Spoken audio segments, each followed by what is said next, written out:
bilang negara adalah bentuk tertinggi dan terakhir dari persekutuan manusia, itu dia terangkan sebagai evolusi dari sistem keluarga tadi.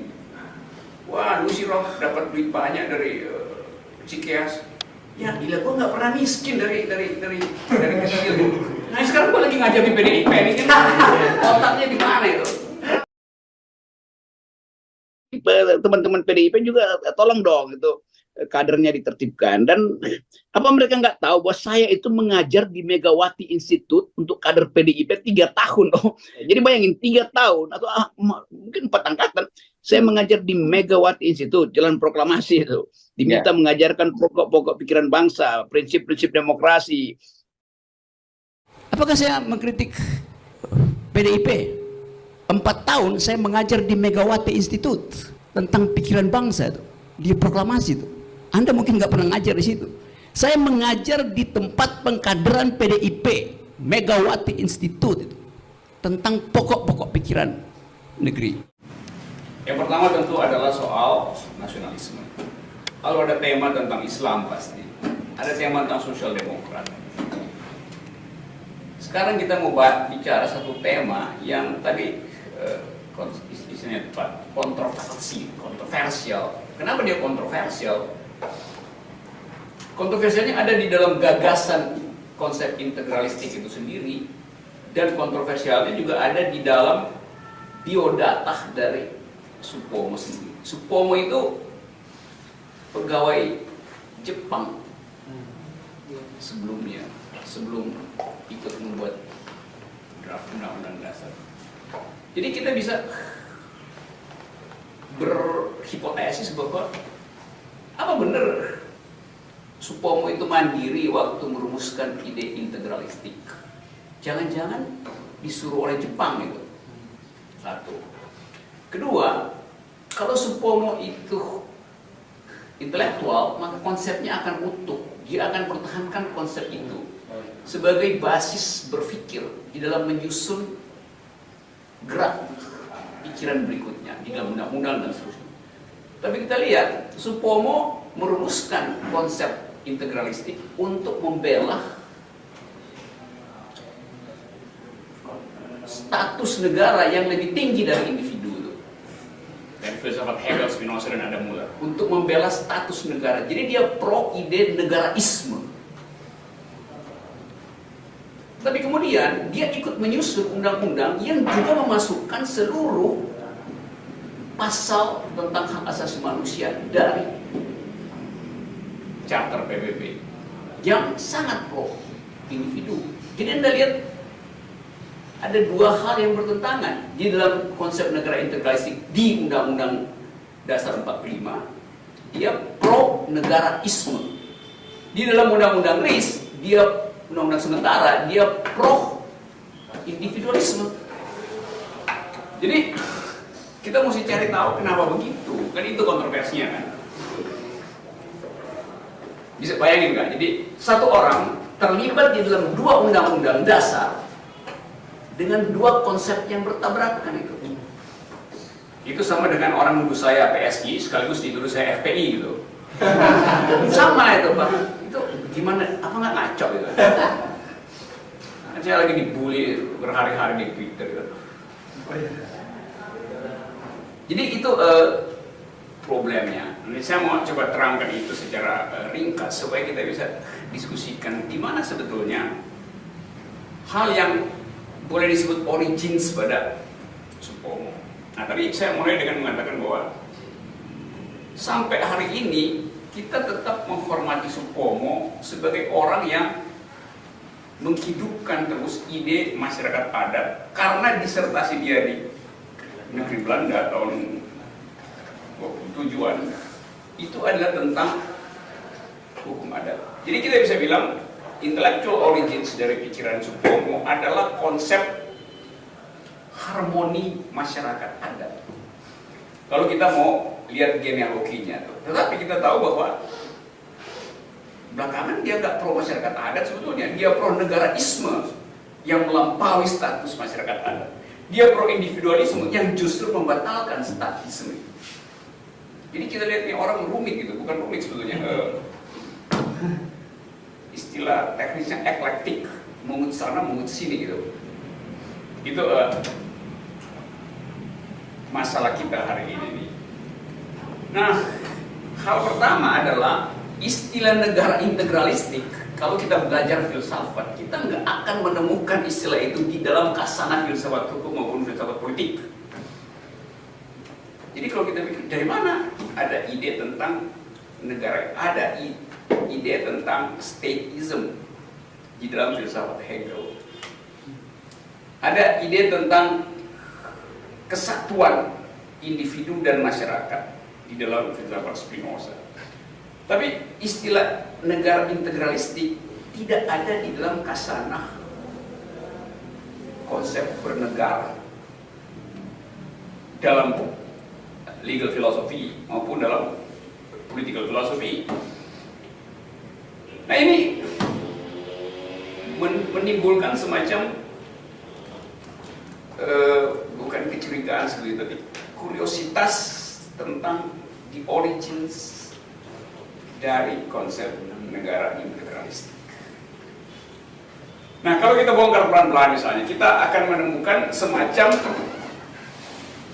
asal-usul historis dari konsep ini. Yaitu, waktu Jepang masuk ke Indonesia, tahun 42, di Indonesia cuma ada satu gagasan, yaitu anti-kolonialisme. Anti-kolonialisme oleh baik kaum sosialis, baik kaum komunis, baik kaum nasionalis, semua ada di dalam kondisi itu. Jadi diskursusnya cuma itu. Kalau dibilang ya nawacitanya cuma itu kira-kira. Yang dibicarain cuma revolusi mental dalam pengertian anti-kolonialisme. Waktu Jepang masuk, Jepang mengedarkan satu konsep yang orang kaget. Itu persaudaraan Asia. Bahwa Jepang datang bukan sebagai kolonialis, tapi sebagai saudara tua. Jadi Anda bayangkan diskursusnya pindah dari orang yang lagi disiksa oleh kolonialis Belanda. Sekarang tiba-tiba ada diskursus baru, yaitu kami datang untuk memerdekakan Anda. Maka Jepang mulai dengan bikin panitia persiapan kemerdekaan. Orang merasa Jepang baik banget, menganggap diri saudara tua, bahkan mulai mempersiapkan kemerdekaan. Soekarno dibebaskan dari tahanan.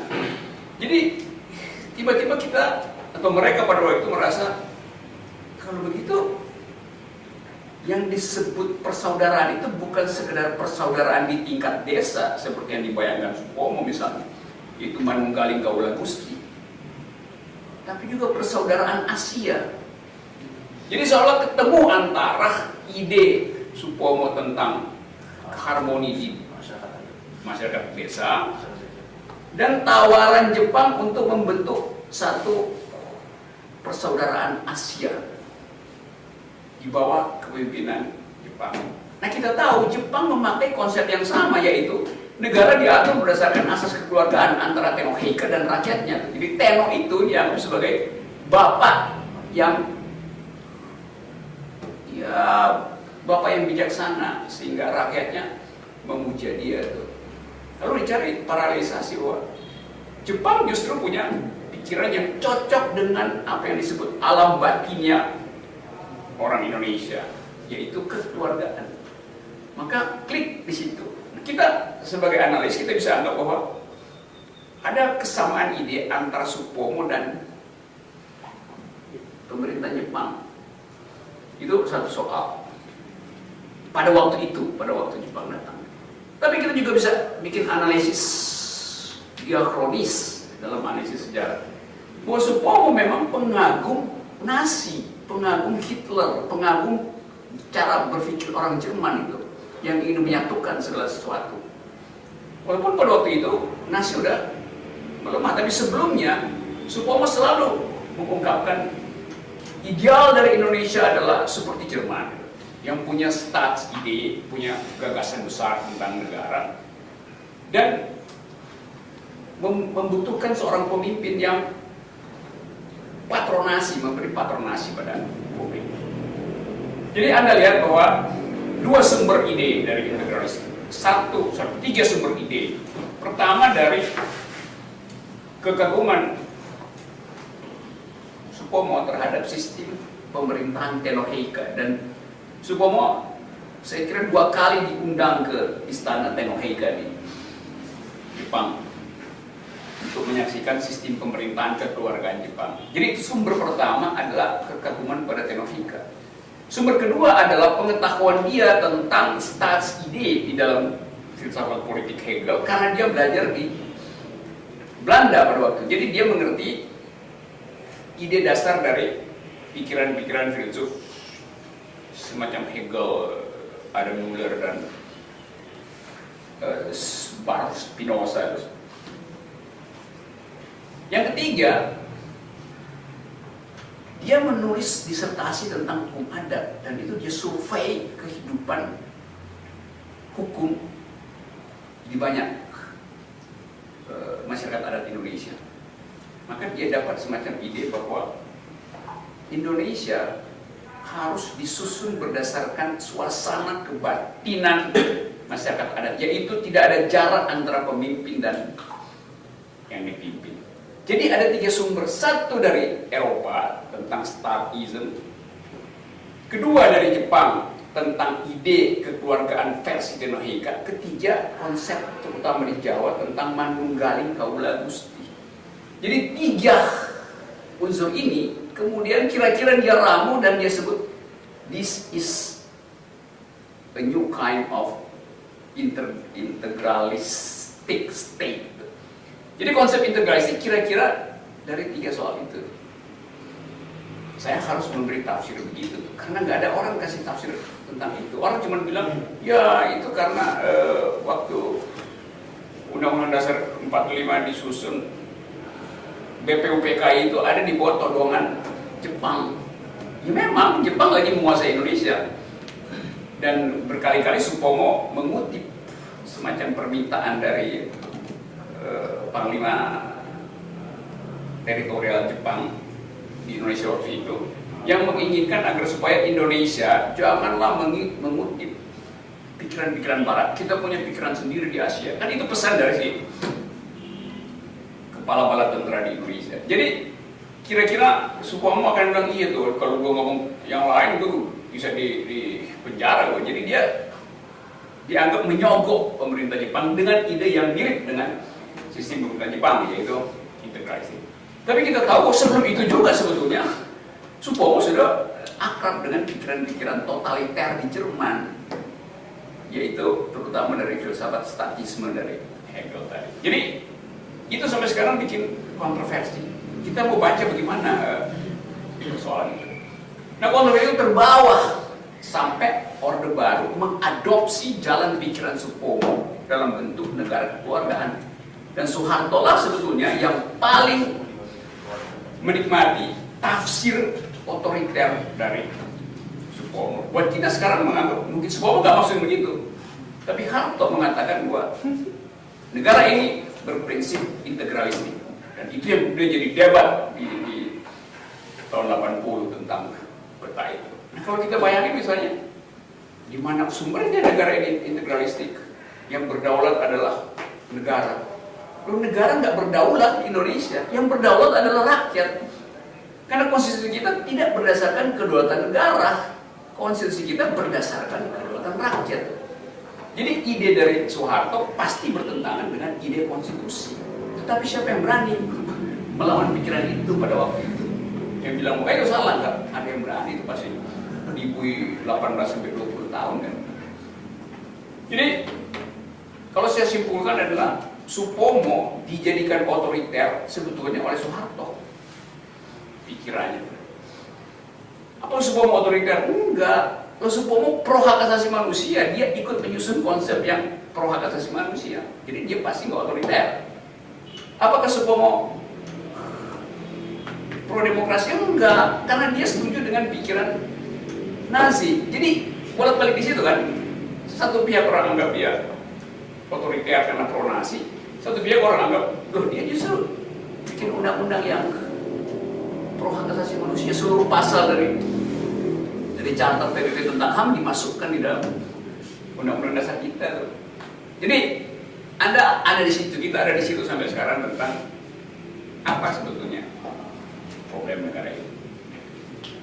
Nah, saya sampai di situ dulu. Nanti bagian berikut bab 2-nya saya akan ulas itu secara lebih metodologis ya, tentang kenapa terjadi begitu dan kenapa yang begitu ada sekarang di sini di hari ini, tentang politik identitas. Sampai di situ dulu supaya kita punya peta di mana sebetulnya tadi kontroversi itu kita letakkan. Jadi kita letakkan itu pada inkonsistensi dari Supomo sendiri, yaitu bolak-balik antara individualisme dan statisme. Yang kedua, kontroversi apakah dia agen Jepang atau bukan itu. Yang ketiga, apakah sumber pikiran Supomo yang menyebabkan Orde Baru bertahan atau sebaliknya, Orde Baru memang udah otoriter, tinggal dia caplok aja pikiran. Jadi di situ intinya kalau kita belajar tentang Supomo itu dari segi asal usul sejarah politik gagasan Supomo. Anda bisa baca macam-macam, banyak uraian, panjang lebar segala macam. Bahkan 2 tahun lalu saya ikut di memberi prasyarat, memberi presentasi di seminar yang khusus menerbitkan pikiran Supomo itu yang digagas oleh Satipto Raharjo Institute, dan itu kontroversinya luar biasa di Bandung. Tapi saya mengajukan hal yang menurut saya kontroversi, tapi semua orang di situ menganggap bilang kita harus menyelamatkan Supomo. Iya, diselamatkan, tapi argumennya apa? Itu jadi dianggap bahwa pikiran, iya saya bilang pikiran Supomo benar, tapi kita mesti lihat secara akademis ada yang bolong di dalam argumentasinya. Tapi seperti biasa itu beberapa profesor karena nggak pernah belajar filsafat jadi dianggap saya menghina Supomo. Padahal saya nggak hina, saya mengatakan saya kasih kritik terhadap diskurs itu supaya kita belajar untuk nggak asal terima itu. Nggak mungkin Supomo anteknya Jepang. Ya saya nggak bilang antek Jepang, saya bilang dia ada di dalam sphere of influence dari Jepang pada. Kenapa? Karena pindah kita dari kolonialisme, Jepang datang. Ya orang lagi benci kolonialisme, Jepang bilang kita bersaudara, ya orang pindah ke situ. Apa yang salah di dalam pikiran itu? Ya itulah orang yang nggak belajar filsafat dan nggak belajar tentang detail dari peristiwa itu mudah diindoktrinir oleh mereka yang punya kepentingan mengagung-agungkan bapak bangsa segala macam. Orang kita tahu, ya kita sebut sebagai pendiri bangsa, tapi mereka bukan dewa. Tetap ada problem di dalam pikiran itu. Nah itu yang mesti kita berantas sebenarnya hari-hari ini. Karena dia sampai sekarang saya perhatiin cara berpikir itu masuk sampai sekarang, sehingga soal Ahok, Habib Rizik itu banyak orang bertempur kembali untuk berebut akhirat, bukan berebut argumen. Akhirat punya saya, ini akhirat punya saya. Gimana kaum liberal tuh begitu menganggap tafsir kami yang benar. Jadi Tuhan diadu domba oleh 2 bidan yang nggak pernah operasi sesar itu. Melakukan operasi sesar bidan nggak boleh. Ini 2 bidan ini merasa punya hak. Akibatnya korbanlah akal sehat kita. Tapi kita nggak bisa. Gimana?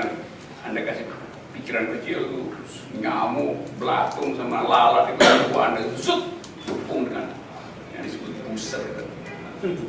Itu yang terjadi. Untung ada forum-forum kecil begini di mana kita bisa melatih kebeningan akal supaya kita bisa meloloskan argumen.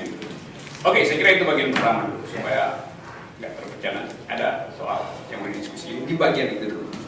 Nanti kita pindah nanti buat lihat efek dari diskursus yang nggak pernah selesai terhadap kekacauan pengertian demokrasi hari ini.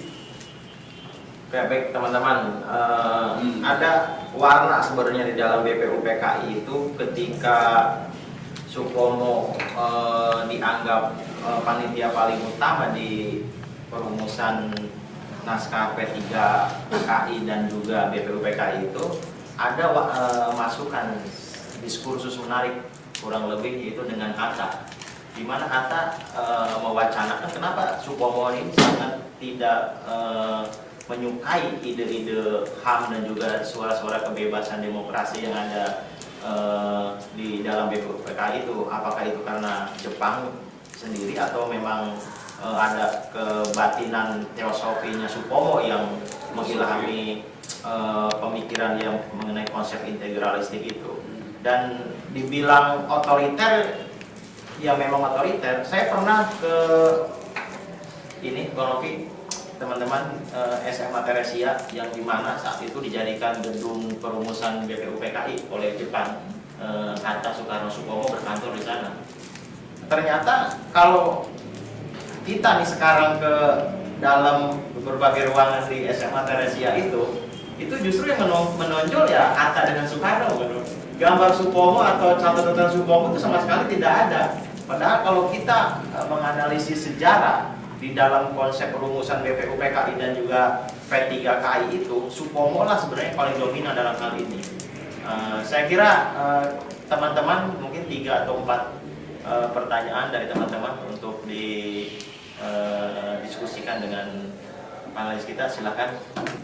Selama ini pembahasan mengenai Supomo banyaknya di BPUPK, padahal sebelumnya kalau saya tidak salah beliau juga tergabung dalam Komisi Fisman kalau tidak salah. Nah, apakah memang pemikiran beliau itu sebelum di BPUPK itu seperti apa gitu? Apakah memang pemikiran fasistiknya itu cenderung pas di BPUPK atau sebelumnya di dalam dia merumuskan sesuatu dia sudah membawa pemikiran-pemikiran itu ketika di Komisi Fisman dan sebagainya? Mungkin itu sih pertanyaan. Supomo itu anggota dari klub teosofi itu. Teosofi itu semacam paguyuban yang menggelorakan kehidupan batin ya. Mereka campur antara agama, filsafat, pandangan hidup. Jadi semacam ya seperti aliran kebatinan yang asal usulnya mungkin dari India, campur sedikit dengan Zoroaster, lalu datang ide-ide filsafat neoplatonik. Jadi satu pandangan hidup yang menganggap bahwa membersihkan batin itu adalah kerohanian tertinggi, entah dalam politik, entah dalam segala macam. Itu latar belakang dari Supomo. Tapi dia juga adalah seorang ningrat. Dia kan statusnya apa? Kanjeng apa itu? Pokoknya dia ningrat. Sehingga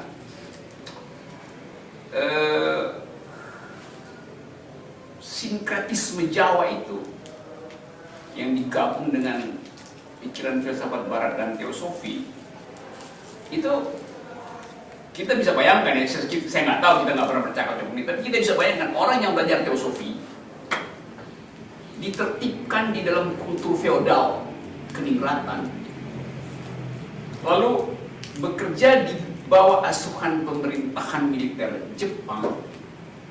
Jadi bayangin ya, itu kan kayak penuh kepalanya.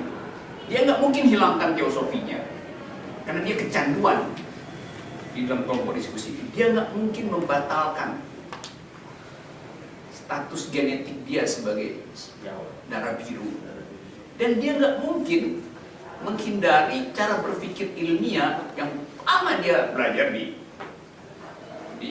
Leiden tentang filsafat hukum. Nah, orang yang begini jadi kompleks sudut pandangnya.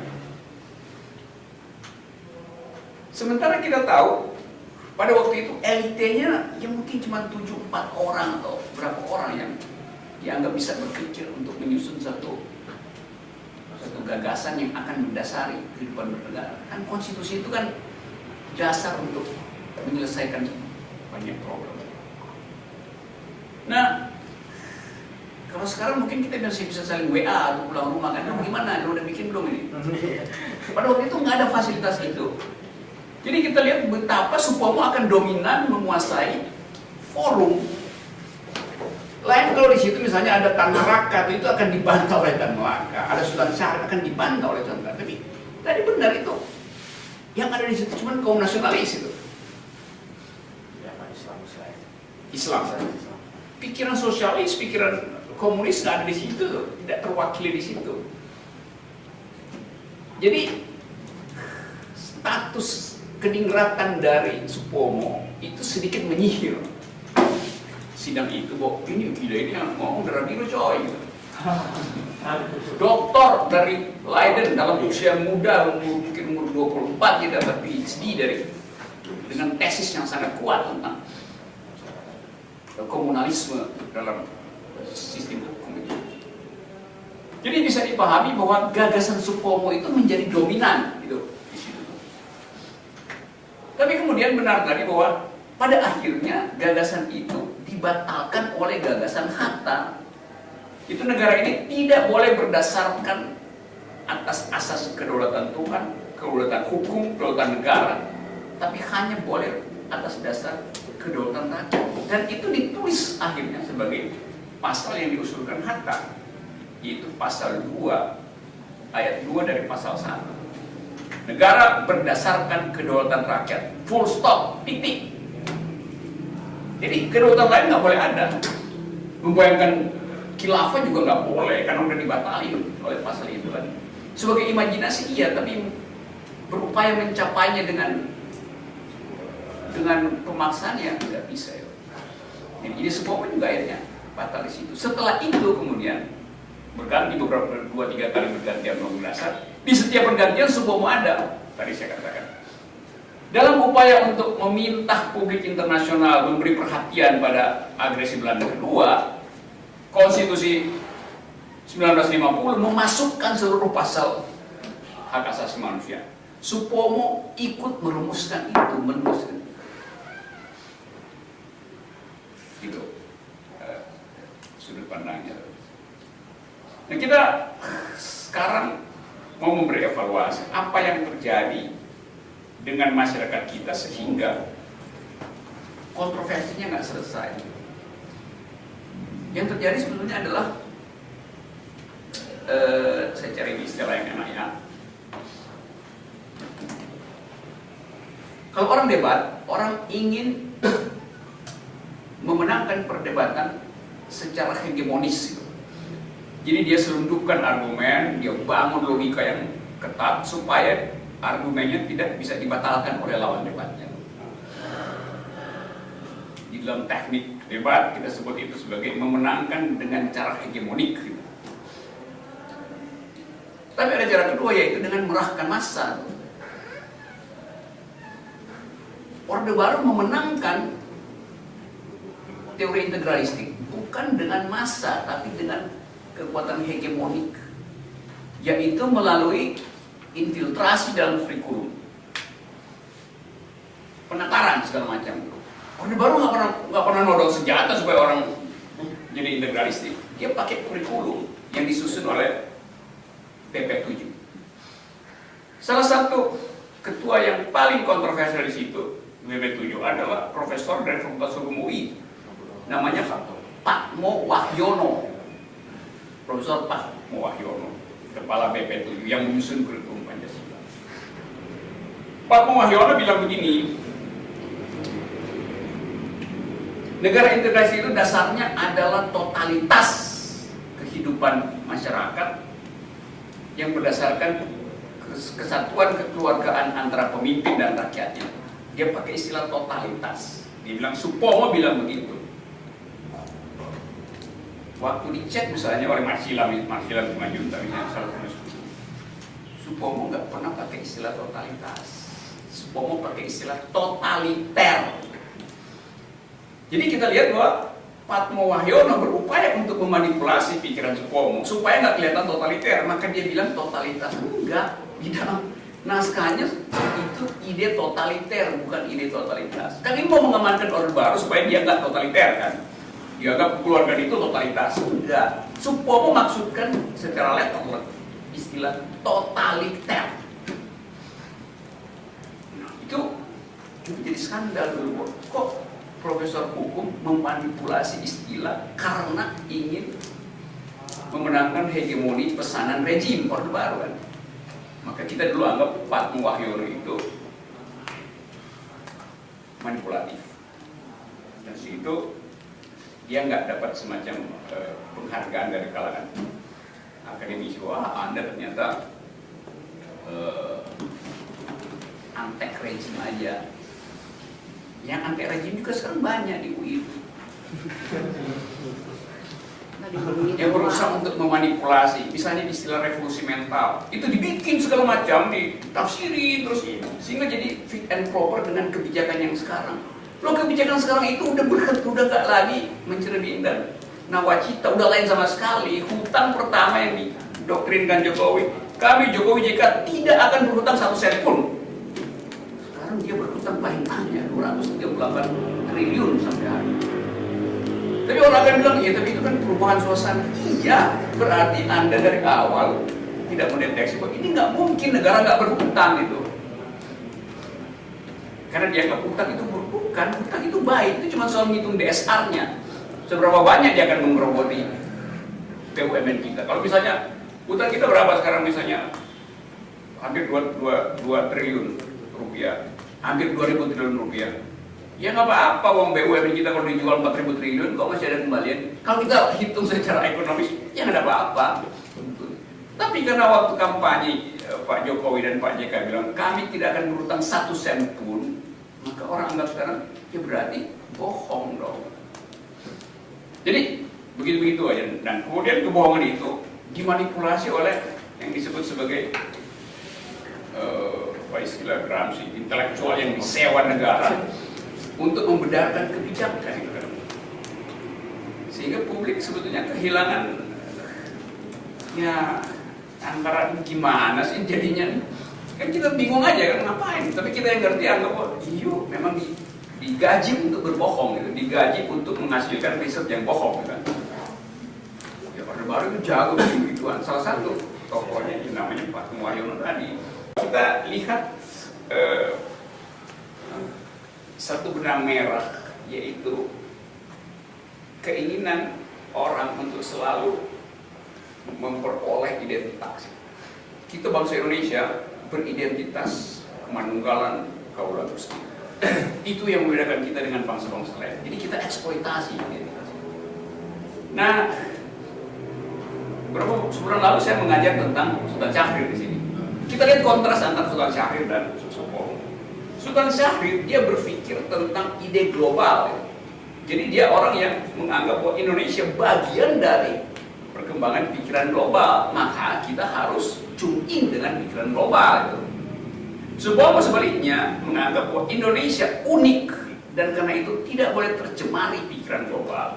Jadi kita lihat dua polar di situ antara cara berpikir Subomo dan cara berpikir Sultan Syahrir. Kita lihat pola itu sampai sekarang jadi mainan diskursus politik di Indonesia. Mau neolit atau mau nasionalisme itu. Dua-duanya buruk di dunia sekarang. Barusan IMF bilang, keluarin dokumen kan, neoliberalisme telah gagal itu. Karena tidak memperhatikan aspek solidaritas. Nasionalisme juga telah punah, bukan lagi gagal. Karena nasionalisme menghasilkan proteksi di mana-mana. Demi nasionalisme, beberapa negara Eropa menolak pengungsi, imigran. Demi nasionalisme, Donald Trump berupaya untuk membatalkan semua dalil politik luar negeri yang plural dari Obama. Kan itu yang ada di kita. Di kita juga berlangsung hal sama. Jadi bagian kedua ini saya mau terangkan kegenitan kita untuk selalu ingin punya identitas. Negara kekeluargaan itu identitas Indonesia. Karena itu kepala negara sama dengan kepala keluarga. Loh, kepala keluarga itu nggak bisa diganti, bapak itu nggak bisa diganti. Tetapi kepala negara diganti 5 tahun sekali. Jadi bikin paralel antara kepala keluarga dan kepala negara itu paralel yang salah, keliru. Kalau dia bapak gue, dia nggak mungkin gue ganti. Karena dia kepala keluarga. Kalau dia kepala negara, dia justru harus diganti. Jadi kita lihat kontradiksi lagi antara keinginan untuk memelihara identitas dan ketidakcukupan untuk menyelenggarakan demokrasi. Ini sampai sekarang hari ini problem kita itu, kita mau berdemokrasi tapi kita terus menerus melihat ke dalam gitu, membangun semacam identitas yang final. Nah, politik identitas ini, politics of identity atau politics of recognition ini yang membuat kita bertengkar sampai hari ini. Habib Rizik ingin punya ada identitas Muslim. Yang kaum liberal merasa bahwa dia nggak boleh. Dia juga nggak bisa larang dia punya alam pikiran itu selama dia belum melakukan tindak kekerasan. Coba Anda lihat misalnya debat yang sekarang nih. Versi Rizik adalah Yesus itu biologis, karena itu mesti dibuktikan bidanya siapa yang melahirkan dia. Versi Katolik menganggap enggak, itu simbol aja. Terus mana yang benar? Ya, Rizik nggak boleh begitu. Loh, di dalam Quran ada diskursus tentang Yesus, maka dia produksi interpretasi sendiri. Di dalam Kristen ada diskursus lain, dia produksi sendiri. Ya, terus siapa yang mau benar di situ? Lain kalau Yesus tidak tercatat di dalam sejarah teologi Muslim. Lain itu monopolinya di sini ya. Tapi dia tercatat. Tapi orang menganggap bahwa ini ada masalah, ini sama dengan hal. Iya, tapi kita nggak bisa lagi mendudukkan pikiran sehat untuk menganalisis detail dari persoalan. Karena dikepung oleh teori politics of recognition. Maka kita terpecah sebetulnya. Ini negeri udah mengalami segregasi hanya karena akal berhenti bekerja. Karena kita takut untuk mengucapkan analisis. Padahal kalau Anda belajar sedikit teori, apa yang disebut identitas, tak mungkin orang punya identitas karena dia masih bernafas. Gimana bisa? Identitas Anda apa? Saya seorang heteroseksual. Iya, begitu Anda lihat seorang laki-laki yang bodinya agak bagus, six pack, lu ada keren banget ya. Secara seksual Anda tertarik padanya. Dalam 2 detik Anda berubah jadi homoseks sebetulnya. Pada detik itu. Bagaimana mungkin kita punya identitas kalau setiap kali lu punya pacar yang lagi penuh romantisme, tapi setiap kali Anda cemburu lihat orang jomblo yang hidupnya lebih enak itu. Ini pindah kan kenikmatan Anda dengan teori romans itu. Tapi Anda nggak mengaku itu.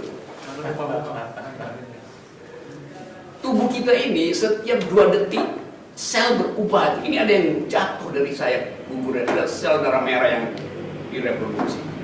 Jadi terus menerus kita nggak mungkin punya identitas. Kan identitas membuat Anda final. Orang Yunani bilang identitas itu adalah milik mereka yang sudah mati. Jadi Anda disebut identitas kalau Anda udah mati, sebab hanya mayat yang bisa diidentifikasi. Orang hidup nggak mungkin diidentifikasi. Alam pikiran, ideologi, seksual orientasi. Jadi kalau bilang saya punya identitas, artinya lu udah mati dong. Jadi Anda lihat bagaimana orang bertengkar. Yang sana bilang identitas kami adalah Muslim, yang sana bilang identitas kami adalah NKRI. Iya, tapi artinya ngapain you sebut kalau you masih hidup? Gimana kalau besok you berpindah agama? Bagaimana kalau besok you berhenti mencintai NKRI? Jadi teori identitas itu teori yang rapuh. Secara logika dia rapuh, secara sosiologis dia berbahaya, secara teologis dia menghina alam semesta. Karena alam berdenyut. Kalau kita mati sama-sama, identitas kita adalah sama dengan cacing, sama aja terurai jadi mineral gitu. Kan tubuh kita dan tubuh cacing sama, terurai. Apalagi kalau kita pakai ilmu neuroscience, ya kita nggak ada apa-apa selain mesin sebetulnya. Kita cuma mesin aja tuh. Diatur oleh apa? Yang diatur oleh fungsi-fungsi biologis yang ditanamkan oleh sistem evolusi. Jadi apa yang unik pada itu?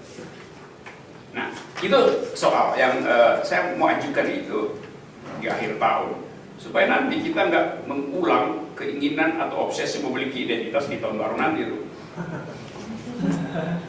Tahun baru, istilah tahun baru aja memperlihatkan identitas Anda berubah lagi nanti kan. Jadi ngapain kita bilang tahun baru tapi identitas masih lama, itu carry overnya kemana itu?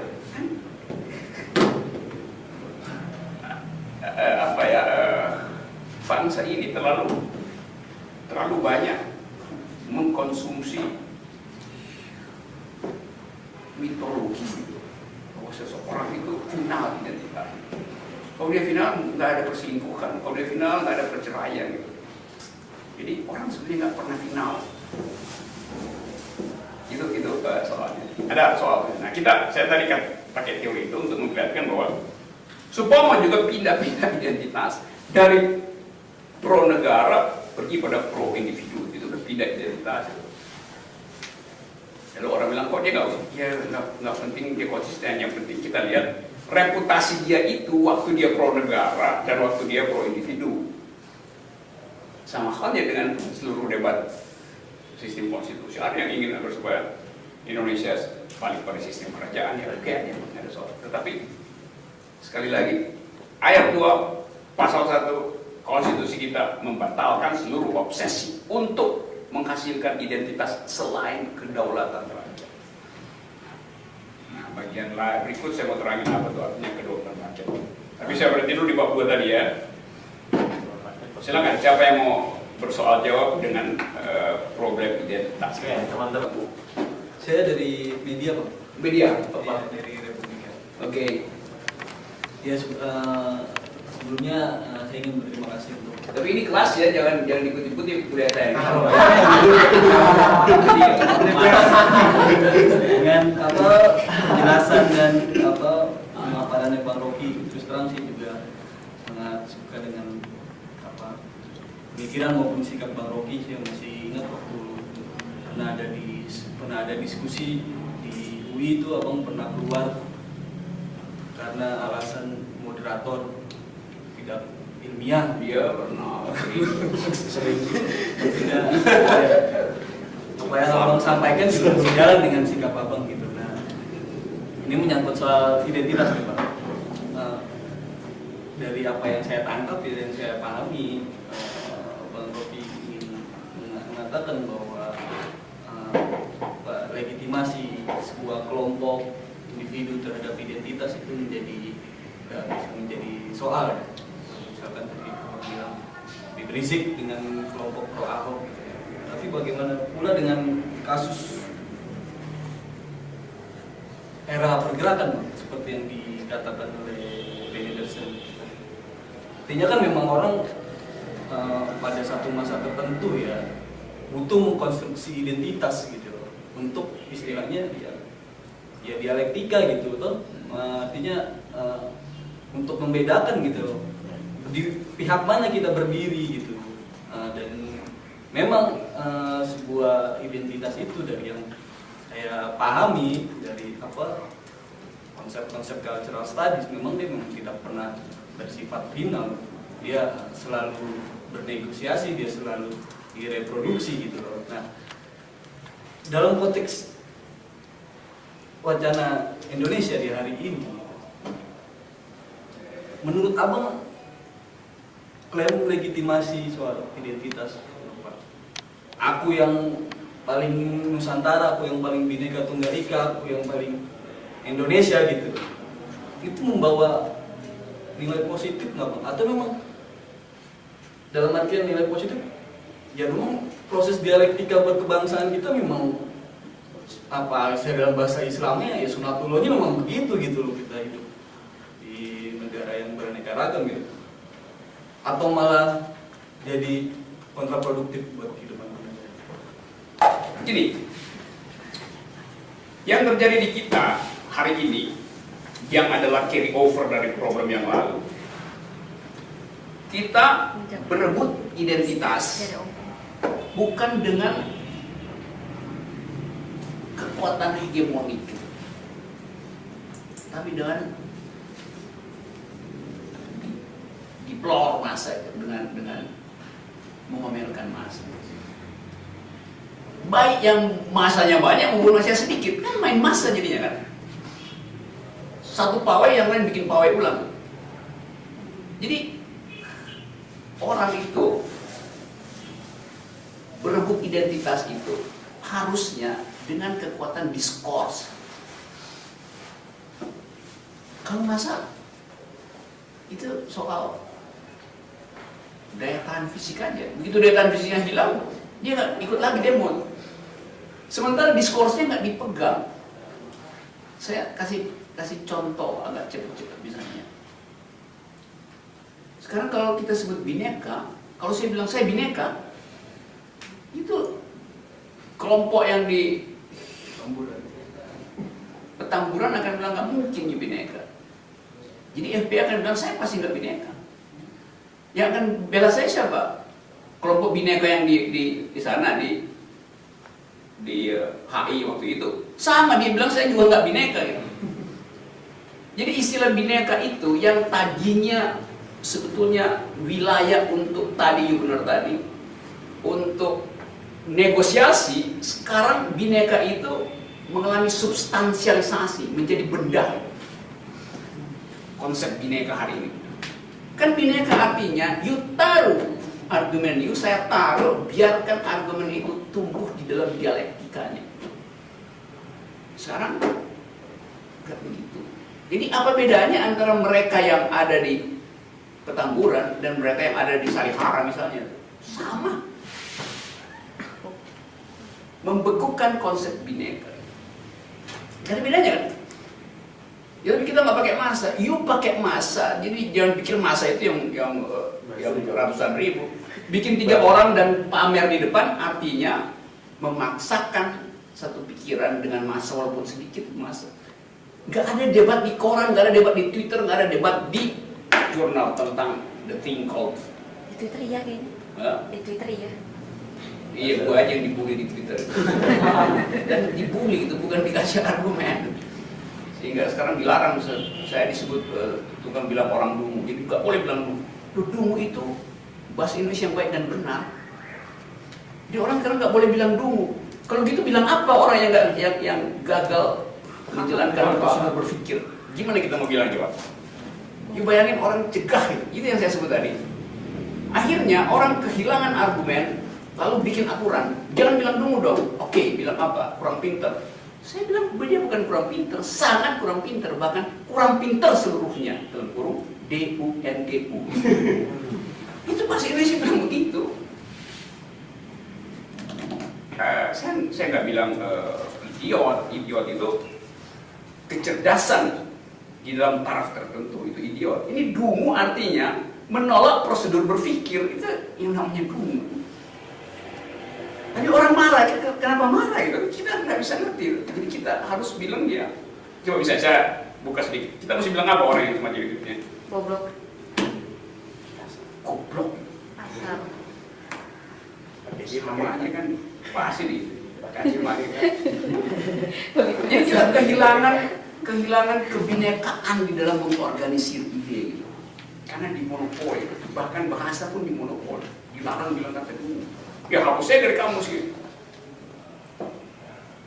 Bikot boleh.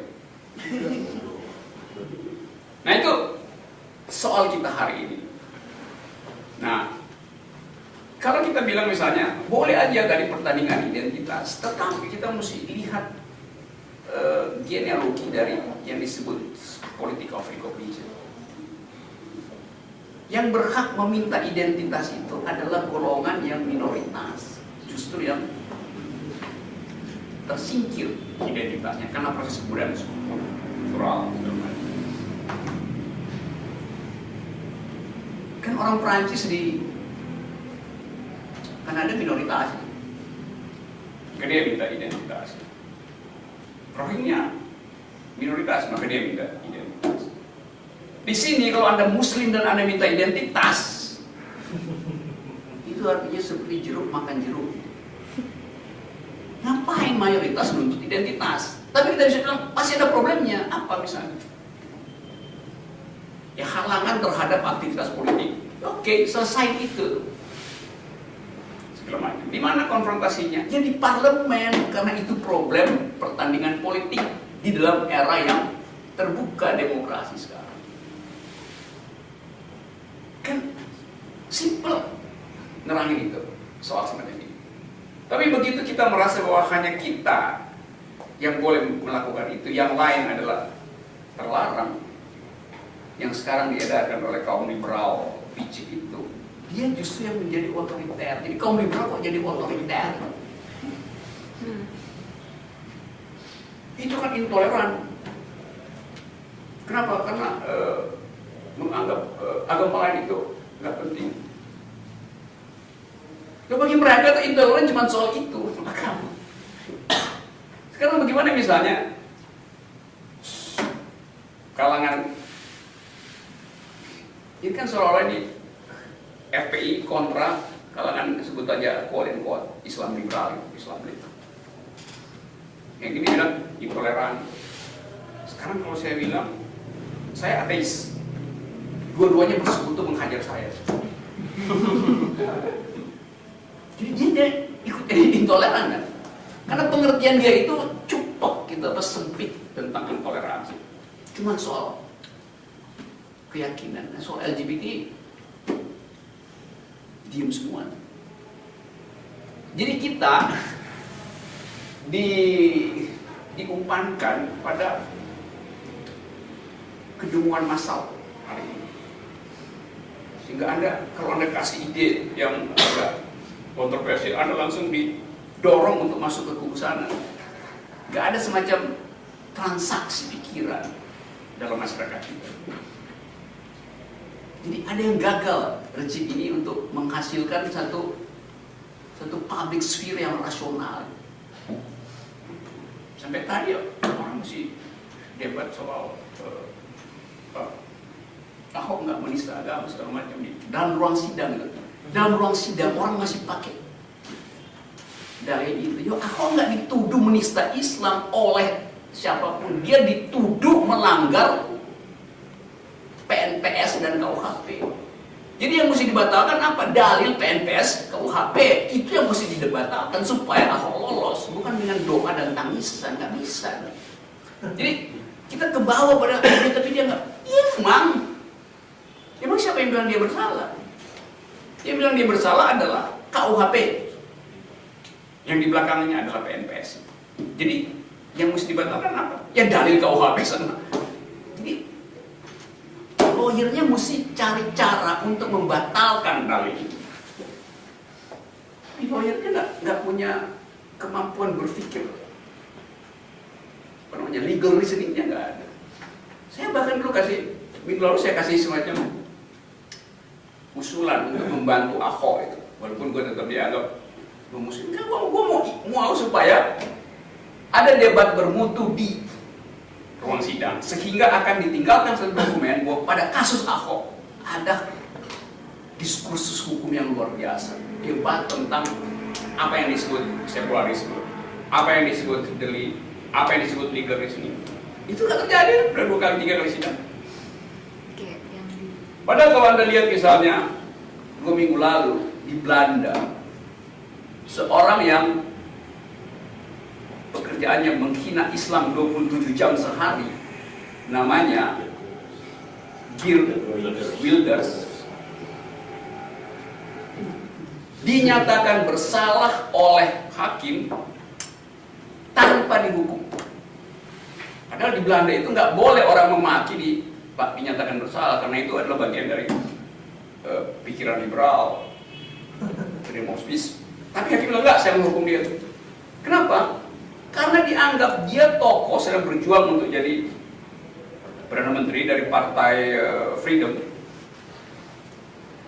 Oh, dia meresahkan publik. Tapi hakim bilang, oke, saya hukum Anda bersalah, tapi Anda tidak akan saya masukin penjara.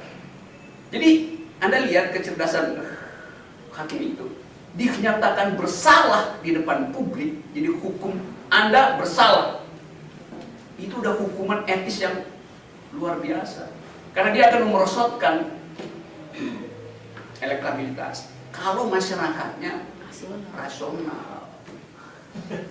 Saya bilang itu ada jurisprudensi, tapi itu kan Belanda pakai itu sebagai positum di dalam membuat argumen hukum di pengadilan Jakarta Utara. Kenapa? Ya hukum kita punya genealogi dari hukum Belanda, manfaatkan itu. Jadi nyatain aja Ahok bersalah, tapi jangan dihukum supaya ada pelajaran. Seandainya mau difinalkan itu, apalagi kalau dia tangan aku bersalah, ya oke. Nah ini kemampuan untuk berpikir begitu aja kita nggak punya tuh. Yuk nanti mending nulis skripsi atau disertasi tentang legal reasoning. Pada keturunan legal reasoning dengan memanfaatkan kasus di luar untuk dibawa ke sini, bukan untuk bikin merubah prinsip. Kita nggak punya prinsip itu kan, prinsip apa namanya itu, precedence. Oh ya. Prinsip apa namanya, stare decisis itu. Nah, ada prinsip itu. Tetapi hukum itu tumbuh di dalam pengertian semacam itu sekarang. Satu soal. Nah yang kedua tadi soal yang kanan segala macam di mana demokrasi merosot sekarang. Masih 2 minggu lalu saya baca di jurnal Harvard University. Harvard University bikin studi dengan Wellington University di New Zealand. Temanya adalah persepsi anak muda terhadap demokrasi. Temuannya mengerikan, 80% anak muda dunia tidak percaya pada demokrasi. Dasarnya apa? Demokrasi dianggap lamban menghasilkan keadilan. Demokrasi dianggap terlilit di dalam birokratisasi partai politik. Jadi bukan mereka nggak mau kesetaraan, justru mereka anggap demokrasi terlalu lamban untuk menghasilkan justice. Pergi kemana mereka? Mereka ingin, ini juga temuan yang mengerikan, mereka ingin pemerintahan yang kuat, kalau bisa militer. Generasi mana itu? Z generation. Generasi Z. Pikiran begitu. Tapi apakah mereka tidak manusiawi? Paradoks lagi. Justru mereka yang menyatakan saya bukan warga negara Belanda, saya bukan warga negara Amerika, saya warga negara di mana ada tragedi kemanusiaan. Jadi dia akan cari di mana ada bencana, di situ mereka datang. Anak-anak muda ini ke Aceh, ke segala macam. Jadi kita lihat value global ini simpang siur di atas itu. Kayak berupaya untuk mengendapkan jaringan-jaringan yang lagi conflicting claims di mana-mana, tapi berupaya untuk nyari kesempatan. Nah kalau kita nggak baca risetnya Harvard misalnya, hanya baca judulnya, 80% pro demokrasi, terus kita bilang mereka itu Donald Trump. Enggak, dia juga menghina Trump itu. Jadi dia Mereka dukung Harambe. Iya, satu klaster pikiran baru yang kalau kita terbiasa berpikir identitas, kita nggak ngerti pikiran anak muda ini. Yang ngerti paling Nadia. Jadi itu kita ada di situ, dan permainan gagasan itu apa namanya, spill over, apa namanya, meleleh kemana-mana melalui fasilitas media sosial. Di kita media sosial justru jadi tempat beternak kebodohan. Ajaib nih. Mungkin ada melebar sedikit. Boleh melebar dari soal kita. Ya tadi sepakat sekali bahwa kontestasi identitas yang terjadi pada hari ini lebih mengarah ke parade kumpulan manusia ketimbang dialektika berpikir. Nah, cuma saya melihat ini pasti gimana ya? Ini seperti tidak terbendung gitu loh, Mas. Dalam artian hidup itu sekarang ya cuma soal GNPF dan pendukung Ahok. Ruang-ruang apa kehidupan bernegara kita dari kebudayaan misalnya gitu ya, pop culture gitu, musik pop gitu, itu seperti nggak punya peran untuk istilahnya semakin mempertajam dialektika itu dengan cara yang lebih positif, karena dari yang saya pahami ya musik pop gitu ya, itu punya peran yang sangat signifikan gitu dalam membangun konstruksi berpikir sebuah masyarakat yang kemudian akhir dari pengetahuan itu mereka membangun identitasnya, lagu Indonesia Raya misalnya gitu ya, lagu-lagu kebangsaan gitu. Nah, ini kira-kira kalau menurut Pak Rocky gitu ya, ini kebudayaan pop kita ini sedang kenapa ini gitu? Dalam artian ya sampai istilahnya ya keluar dari bukan keluar ya, maksudnya dalam artian tidak berdiri pada konteks sosialnya gitu loh. Dalam artian ya musik pop ya berdiri dalam konteks industrinya aja gitu loh. Padahal menurut pandangan saya ya dia punya peran yang sangat signifikan untuk istilahnya ya mencerahkan masyarakat lah istilahnya gitu. Pak Rocky gimana ya seperti itu? Di dalam arti bahwa asal usul dari pop culture itu justru dimaksudkan sebagai counter culture terhadap high culture pada zamannya. Jadi ada semacam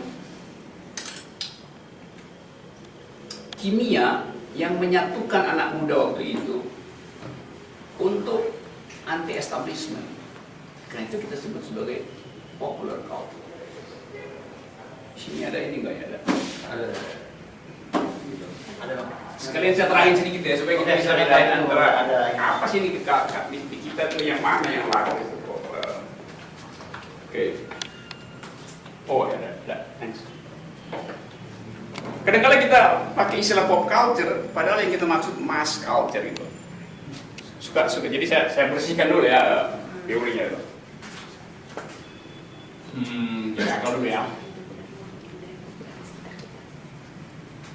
Culture itu bisa diproduksi di dua tempat. Yang pertama adalah dia diproduksi di studio dengan maksud bisnis. Jadi kalau culture diproduksi di studio dengan maksud bisnis, itu namanya high culture. Misalnya saya bikin sepatu kayak Nadia itu, saya cuma bikin 3 aja, Limited edition. tapi oleh artis yang eksotik, harganya pasti naik selangit kalau saya produksi 3 itu. Karena dia cuma dikonsumsi oleh kalangan high class itu, jadi dia jadi high culture. Kalau baju dia jadi haute couture, kata orang Prancis, high fashion itu, high couture, high fashion, tinggi nilainya itu. Tetapi label yang sama juga bisa ditiru untuk memuaskan konsumsi massa, maka dia menjadi mass culture. Misalnya produk Dona Karang itu, Dike, itu paling diproduksi 12 potong di Milan, 12 potong dia taruh di Paris, 12 potong dia taruh di New York, 12 potong dia taruh di Tokyo. Cuma 48 potong Dona Karang itu. Dia jadi high culture. Yang belinya orang khusus, aristokrat. Tapi Dona Karang menganggap kalau begitu gue nggak akan laku-laku, nggak akan mengakumulasi. Masa satu musim fashion cuma jual 100 pieces, kan rugi kan? Maka dibikin versi line, second line mass culture. Bukan sekedar Dona Karang, tapi DKNY gitu. Dona Karang New York. Itu yang dijual sampai ke Pasar Blok M. Mall Ambassador misalnya, atau sorry, mall apa namanya yang paling gede di Jakarta ini, Grand Indonesia. Dia diproduksi massal, resmi, harganya lebih rendah, lebih massal. Tapi setelah itu ada yang merasa bahwa brandnya ini menjual, maka dia dipalsukan, dijual di pasar Cipulir, harganya 20.000. Satu, 3 dapatnya. Tetap Dona Karang New York dia pakai di situ, logonya sama. Tapi itu barang palsu kan. Jadi pop culture adalah berhenti di dalam upaya untuk. Jadi kalau di DK ini namanya high culture, DKNY itu pop culture untuk ambil bagian yang lebih lebar. Tapi kalau dia udah di KNY itu Anda beli 20.000 di Cipulir, itu udah jadi mass culture. Udah melanggar hukum. Tetapi dia mau bikin apa itu? Dengan soal itu. Nah, kita sekarang ada di situ, di dalam wilayah itu. Dulu teater koma itu sebetulnya dimaksudkan untuk ditonton oleh kelas yang sedang berupaya menumbangkan Soeharto. Karena itu tema teater koma itu kan seluruh pikirannya kan datang dari tradisi Bertolt Brecht di Jerman, seorang Marxis yang berupaya untuk memanfaatkan teater sebagai alat perjuangan kelas. Bertolt Brecht, dia kiri Marxis. Sekarang buat nonton teater koma, karcisnya mahal banget, dan yang nonton adalah kelas atas sekarang. Udah naik kasusnya. Kan ajaib kan? Udah naik. Dan disuntik Jadi oleh jarum. disuntik oleh jarum, yang adalah orang terkaya pertama di Indonesia, grup Jarum. Jadi fungsi dari pop culture sebagai apa namanya, rebellious, untuk rebel, untuk topping down establishment, berubah karena tadi dia kemudian jadi bagian dari sistem reproduksi value dari elite. Nah, mass culture-nya di mana? Ada mass culture-nya. Yaitu sekarang berubah jadi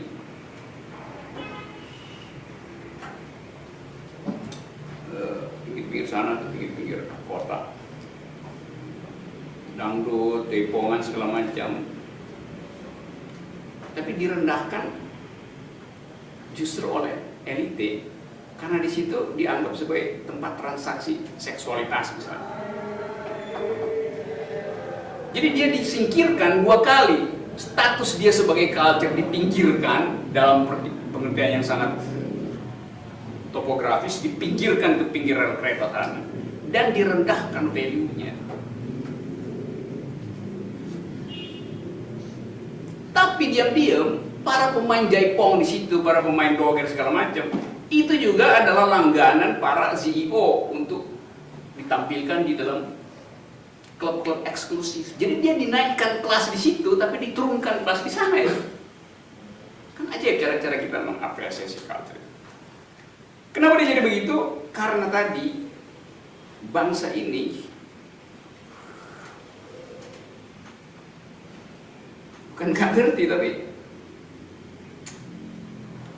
saya cari istilah yang agak enak ya, apa namanya, supaya nggak dianggap membuli ya. Zona demarkasi. Bangsa yang plastis gitu Pak, suka yang plastis. menghujat high culture, tapi mengkonsumsi barang KW-nya, kan ajaib kan? Kapitalisme buruk, iya, tapi lu konsumsi bagian paling buruk dari kapitalisme, yaitu DKNY Cipulir.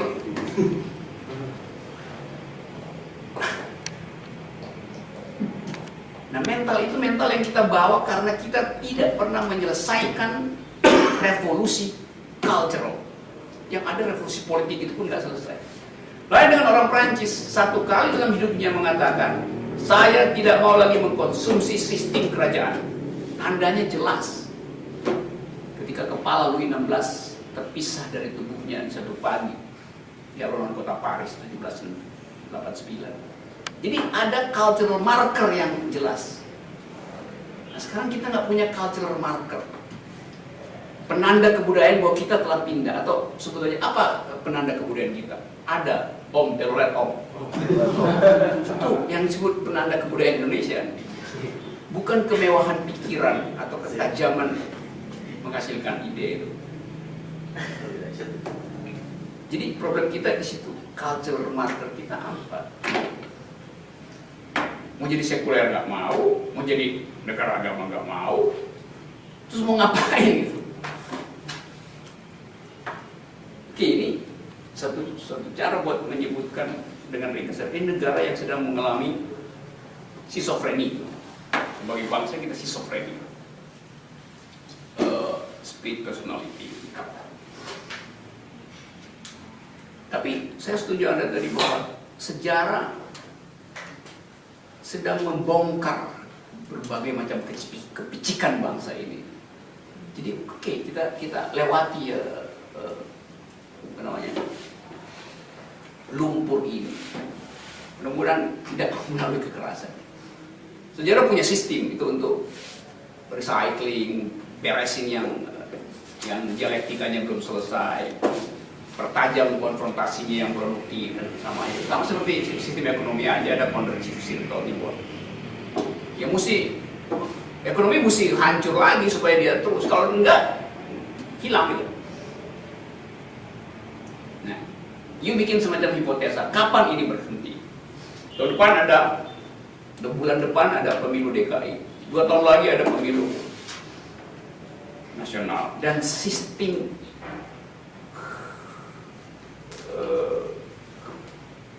buffer intelektual kita rapuh sekali. Buffernya kan misalnya civil society kita udah rapuh, udah nggak ada yang kita sebut civil society, udah pindah ke istana semua itu. Dan semua justru jadi cari suaka di situ, kan aneh kan, civil society yang bawa paspor HAM gitu, cari suaka di istana. Rumusnya mereka ada di luar, ini justru cari suaka. Maka yang tinggal adalah the intellectuals di kampus. Tapi juga nggak ada lagi itu diskursus tajam di kampus. Jadi kalau kita percaya pada dalam ilmu sejarah itu ada 2 cara menganalisis. Dianalisis secara diakronik, melihat kumpulan peristiwa dalam satu rentang waktu, atau kita analisis secara sinkronik. Sorry, terbalik. Ya benar. Secara sinkronik kita potong di sini, terus kita lihat penampangnya tuh. Jadi kita lihat penampangnya hari ini sebetulnya secara diakronik. Di dalamnya apa aja unsurnya. Nah, kita biasa lihat sejarah begini nih, sejarah sinkronik. Kita nggak potong di sini buat lihat penampangnya. Karena kita takut kalau kita lihat penampangnya, yang kita lihat adalah otak kita yang kosong. Tapi sejarah nggak peduli mau otak kosong apa, diskurs sejarah atau course dari sejarah akan begitu aja problemnya. Ya, oke, Akbar, terus aja. Maksud dari terima kasih penjelasannya. Mungkin tadi pertanyaan saya kurang jelas, tapi maksud dari pertanyaan saya adalah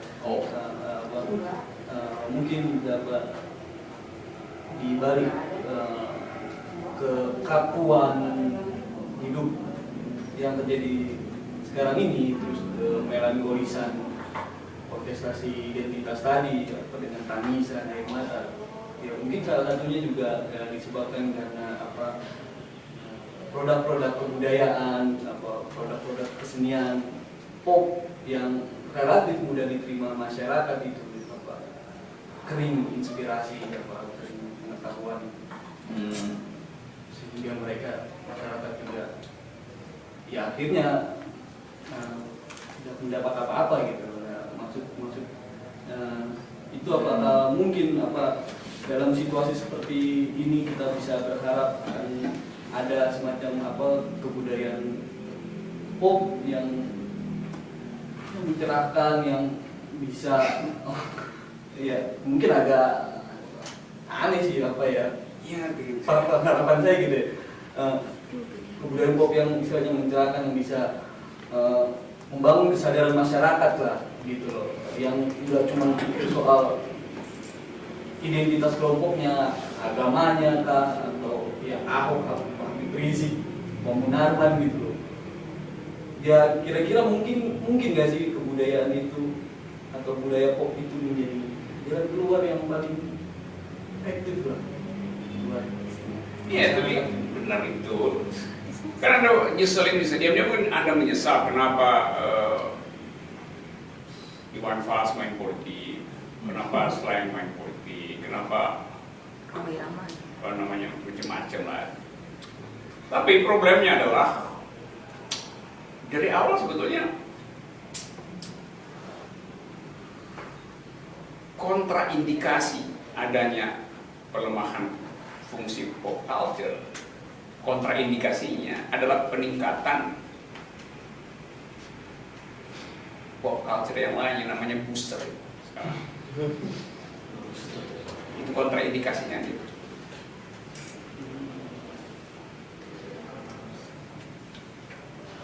Oke, mungkin Kita bisa lakukan semacam evaluasi untuk revitalizing the ideas of political pop culture dengan merubah dia jadi counter culture sebetulnya. Jadi kalau pop culture itu sekarang tadi saya katakan diisi oleh kapitalisme justru.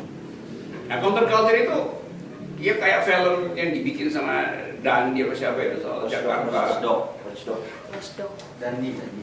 Jakarta Unfair apa itu. Blow palsu segala macam. Itu gerilya untuk menghasilkan itu. Walaupun awalnya saya kasih kritik sebetulnya bahwa ya kenapa itu nggak dimuat di YouTube aja sehingga dia jadi mass culture juga orang lihat semua. Jadi itu, tapi oke, kita mungkin bisa anggap ya ini ada semacam taktik untuk bikin seolah-olah dia eksklusif supaya dilarang dulu supaya jadi talk of the town. Akhirnya sekarang dimasukin di YouTube aja semua bisa akses itu. Itu semacam tadi saya sebut pop culture yang kemudian berubah menjadi counter culture. Jadi itu artinya kita lihat momentum itu. Kapan pop culture itu kita naikkan statusnya menjadi counter culture. Jadi Anda sebagai jurnalis juga kan dia kapan sebuah opini itu justru menjadi tajam ketika dicemplungkan pada satu situasi yang dialektis. Saya bisa nulis opini yang bagus, tapi fungsinya itu baru bisa meledak jadi bom kalau dia nyemplung ke dalam situasi. Kita bikin kritik, misalnya saya menulis misalnya kritik terhadap teks amnesti. Artikel yang sama saya tulis 2 bulan lalu dan saya publish 3 hari mendatang, lain efeknya. Padahal logiknya sama gitu. Jadi itu kita mau jadiin artikel opini itu jadi counter culture terhadap uring-uringan Sri Mulyani misalnya nggak masuk segala macam, dan ya memang karena terlalu melebih-lebihkan yang masuk, padahal yang masuk dari dalam. Lah asbabun nuzul dari teks amnesti adalah membawa yang dari luar masuk, kok itu yang justru nggak masuk kan ajaib kan, tapi ini dipamerkan ini masuk. Iya, yang buat nipu publik iya masuk. Tapi kalau kita lihat filosofinya dulu teks amnesti dibikin untuk repatriasi, itu kata kuncinya. Bukan ngumpulin yang di dalam negeri, itu namanya berburu di kebun binatang kan. Yang pertama kan tadi bahwa dan sekiranya banyak pihak yang menulis juga bahwa Supomo yang dicurigai sebagai agen Jepang. Hanya sekira di forum yang mulia ini perlu mempertajam. Sekiranya dia agen, sekiranya apa indikator yang lebih jelas kalau Supomo dianggap sebagai agen Jepang. Karena kalau yang indikasinya hanya pada gagasan, bahwa gagasannya mirip dengan konsep Jepang, itu kan juga kasihan Supomonya sekiranya. Maksudnya terlalu sederhana kita mengklaim seorang pendiri bangsa sebagai agen. Kalau indikatornya hanya pemikirannya sama. Karena idealitas ide itu kan setiap orang punya hak. Dan tidak bisa karena idenya itu dia dicap untuk menghancurkan, dia melemahkan idenya, maka dicaplah sebagai agen. Sekiranya hari ini kan juga banyak pendekatan begitu, dan itu sekira fallacy, salah satu jenis kesalahan berpikir. Yang kedua, sekiranya Bang Supomo masih hidup, bagaimana dia merefleksikan realitas hari ini? Kan ada integralistik ala Harto, Orde Baru 32 tahun, dan sekiranya integralistik ala Harto ini sangat kejam. Sekiranya Supomo pun akan menderita sekiranya dia masih hidup di era Soeharto, mungkin dia juga akan merasakan derita. Nah, satu sisi ada era reformasi yang integral, justru integral ini yang bermasalah. Semua orang bisa melakukan apapun, sangat individualistik dan seterusnya. Ini kan dua era. Nah, kalau dialog imajinasi Bang Rocky sekiranya ya imajinatif kan, filsuf kan sangat imajinatif, filsuf kan begitu. Nah, kita ingin mendengar langsung ke beliau, Bang Rocky, bagaimana Supomo merefleksikan realitas dua era ini. Sekiranya demikian, Bang. Kita nggak mungkin minta siapapun untuk mengimajinasikan Supomo sekarang. Kata imajinasi itu gini, beda antara imajinasi dan... Kalau saya berimajinasi, artinya saya menghadirkan yang belum ke dalam suasana psikis saya. Itu imajinasi, yang di sana saya bawa ke sini. Fantasi artinya saya membawa yang pernah ke sini. Jadi fantasi nyeret yang dari belakang nyampe ke sini. Kalau imajinasi yang di depan dibawa ke sini. Cuman orang nggak bisa bedain apa itu fantasi apa. Yang dia berfantasi tapi dulu dia berimajinasi. Kalau saya membayangkan misalnya ciuman pertama, saya tidak berimajinasi. Karena itu pernah terjadi. Maka saya berfantasi. Kalau orang bilang, iya tuh ciuman pertama selalu fantastik gitu. Enggak, pasti cuman keempat. Judul buku di Gramedia salah Bang ya. Dialog imajiner, kan banyak judul-judul buku gitu Bang. Dialog imajiner. Iya, Gramedia banyak salahnya pokoknya. Dialog imajiner dengan orang yang Betul. dengan Bung Karno, siapa yang bikin itu? Ya Bung Karno bukan dialog imajiner itu. Itu fantasi yang dibawa. Kita berfantasi karena pernah punya pengalaman, maka kita berfantasi. Imajinasi itu betul-betul kosong kita bawa ke sini. Beda gitu ya, bawa soal itu. Apa tadi yang awalnya? Agen Bang. Agen. Gini, kalau dia agen, berarti pikiran Supomo itu baru ada setelah sidang konstituante yang ditungguin oleh tentara Jepang. Benar adanya. Tetapi kalau kita cuma berhenti di situ, kita akan bilang ya memang dia agen. Berarti dia tidak punya keinginan sendiri untuk menghasilkan pikiran tentang integralisme selain yang di-brief oleh pemerintah Jepang. Kalau dia baru berpikir tentang menyamakan persepsi dengan konsep keluarga Kaula Gusti dengan sistem Tenoheika di Jepang. Tapi kalau kita lihat sebelumnya, sebelum 31 Mei dia pidato di konstituan, sebelumnya dia udah punya gagasan yang sama, yaitu negara yang berbasis kekeluargaan. Bahkan bertiga mereka bicara itu. Bahkan udah ada draft kecil tentang konstitusi yang berbasis kekeluargaan, belum menyebut integralistik. Selain Supomo ada namanya orang Menajo, Samratulangi. bukan, Maramis. Samratulangi lebih kuno, dia udah meninggal kan, tapi ingat. Jadi A.A. Maramis juga punya ide yang sama, juga seorang Jawa, Ahmad Subarjo. Jadi Supomo, A.A. Maramis dan Ahmad Subarjo sebelum diangkat jadi panitia BPUPKI sudah punya ide yang sama. Jadi memang tadi saya katakan Supomo itu kagum pada Hitler, pada Nazi dari tahun 31 di Eropa. Dia udah kagum tuh. Waktu dia jadi pegawai pemerintah Jepang, dia kagum lagi pada pikiran Tenno Heika, pada sistem pemerintahan Jepang. Karena itu begitu dia diundang pergi ke Jepang, ya dia senang banget dan dia lihat Tenno Heika kasih tahu gini cara. Jadi saya ulangi ya dalilnya. Supomo belajar di Belanda ketika pikiran-pikiran totaliter sedang populer di situ, di era awal Nazi itu. Maka dia berkenalan dengan Spinoza, pikiran Spinoza. Dia berkenalan dengan pikiran Adam Müller. Dia berkenalan dengan pikiran Hegel, yang semuanya totaliter itu. Sebagai filosofi itu, kita tahu filsafat Hegel paling totaliter. Dia kunci semua peluang untuk individualisme. Nggak ada individu, yang ada adalah negara. Negara itu adalah satu totalitas yang tidak mungkin dicegah karena itu cuma jejak dari ide yang sedang menyelesaikan cost of history itu. Nah, itu ada teori tentang ide absolut. Coba saya kasih jalan kaki sedikit. Hegel beranggap begini, sejarah itu berproses, dan proses itu identik dengan perjalanan ide. Jadi di dalam realitas, di atas juga idenya berjalan. Jadi ada kompatibilitas antara yang real dan yang ideal.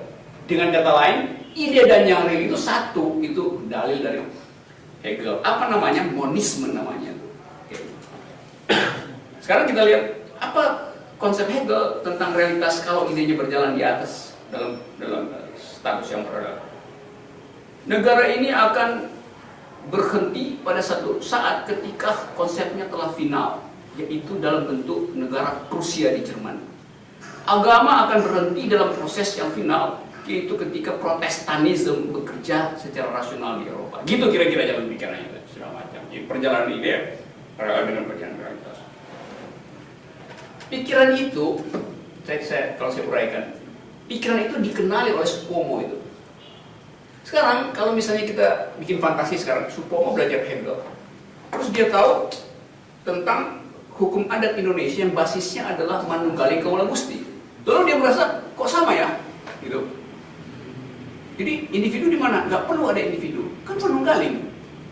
Dia pakai istilah Manunggaling dalam prinsip politik Jawa. Hegel pakai istilah kesatuan antara realitas dan ideal. Lalu semua bilang berarti mikro batin dan makro universe nyatu itu. Kan jalan yang disebut Samkan Paraning Dumadi dalam sistem pikiran kekuasaan Jawa. Jadi dia udah dapat semacam dua paralel antara pikiran Jawa, Manunggaling Kaula Gusti, dan ide Hegel tentang persatuan antara yang belum dan yang sudah untuk menghasilkan sistem yang absolut. Nyatu. Dia dapat lagi ide yang sama dari Jepang, yang menganggap Jepang itu adalah model yang ideal bagi Indonesia. Kenapa? Karena sama-sama timur. Jadi ide kekeluargaan itu adalah ide timur. Maka dia bersih, maka dia origin. Lalu dia merasa, iya, Belanda kejam, Jepang datang menindas nggak? Faktanya Jepang sedang menindas, tapi Jepang pakai diskursus saudara tua. Jadi persatuan Asia. Jadi Jepang, Indonesia yang lagi mau diserbu Jepang segala macam itu, Singapura ditundukin segala macam, Filipina itu adalah Timur Raya. Maka diperluaslah pikiran kekeluargaan. Jadi kekeluargaan bukan sekedar kekeluargaan Indonesia, tapi kekeluargaan Asia Timur Raya. Dua-duanya atau tiga-tiganya Hegel Eropa, Manunggaling Kaula Gusti, dan Tenno Heika, dua-duanya pikiran totaliter. Kenapa totaliter? Sebab individu dileburkan ke dalam negara itu. Maka jadi totaliter, menyatu di situ. Nah kalau dilihat dari situ, maka kita sebut bahwa ya klop keinginan politik dari Supomo klop dengan mentalnya sebagai seorang elite Jawa, sebagai seorang apa istilahnya tadi? Ningrat Jawa. Cocok dengan bujuk rayu Jepang bahwa kami datang ke sini bukan untuk menjajah, kami justru untuk membina kalian karena kamilah saudara tua. Jadi itu teknik-teknik Jepang, itu aja, begitu kira-kira. Jadi jalanlah pikiran itu. Nah, saya ajukan itu sebagai dalil. Sekarang kita mau lihat sejauh mana dalil itu bekerja di zaman Orde Baru. Orde Baru bukan menjadi otoriter karena memakai jalan pikiran Supomo. Orde Baru udah otoriter dulu, baru dia adopsi pikiran Supomo. Itu. Jadi Orde Baru kan udah pemerintahan militer. Supaya nggak kelihatan pemerintahan militer, maka dicarikan filosofi yang kira-kira cocok dengan kenusantaraan. Di mana dapatnya? Ya pada Supomo. Kenapa? Ya karena dia menghasilkan ide tentang negara kekeluargaan. Kan adem kan jadinya tuh. Harto bikin kita adem sambil dia potong kepala orang gitu. Ya dipotong kepalanya maksudnya dicekek supaya nggak bisa berpikir tuh. Maksudnya jadi kepala kita itu tempat kita berpikir dilumpuhkan oleh Orde Baru melalui penataran PA4, ya, BP7 segala macam. Itu ceritanya. Kalau Anda mau tahu lebih banyak, tanya ke sejarawan. Saya bukan sejarawan, saya membaca otodidak aja soal sejarah. Lalu mencoba menganalisis. Tapi karena sejarawannya banyak yang nggak bisa analisis, akibatnya analisis saya dipercaya. Gitu. Bahwa dari fase Supomo yang mewacanakan negara integralistik dan Supomo yang ikut merumuskan undang-undang dasar yang mencakup pencantuman HAM itu, sebenarnya itu bukan pertentangan atau bisa nggak, maksudnya yang ingin saya tanyakan, ditafsirkan, diterima bahwa dia yakin bahwa negara integralistiknya itu dapat menjadi wadah untuk aktualisasi warga negara menjadi, katakanlah ya, maksudnya individu yang mengaktualkan bahwa kan unit-unit itu maksudnya dengan asumsi kayak keluarga gitu kan, mungkin agak sedikit naif, cuman ya kan asumsi bapak juga anak itu terpenuhi potensinya hanya menjadi anggota keluarga yang benar gitu, anggota keluarga yang baik gitu. Bisa nggak diinterpretasikan begitu? Jadi bukan ada suatu katakanlah pertentangan atau pergeseran. Itu saya mau kasih kritik. Iya. Gini, karena pada Hegel bentuk akhir dari negara adalah menghilangkan individu justru. Jadi kalau Supomo kita anggap iya, tapi kan yang dari integralistik Undang-Undang 45 itu waktu dia pindah ke undang-undang sementara 1950 isinya HAM itu kompatibel aja, nggak kompatibel karena doktrinnya berbeda. Yang di sini statisme, yang di sini individualisme. Jadi tidak mungkin kompatibel. Waktu Hegel bilang negara adalah bentuk tertinggi dan terakhir dari persekutuan manusia, itu dia terangkan sebagai evolusi dari sistem keluarga tadi. Kan orang keluar dari keluarga menjadi citizen, menjadi bourgeois, warga negara, dengan cara melenyapkan keluarga. Karena kalau masih ada keluarga, masih ada identitas komunal. Ini selesai dalam statisme kan.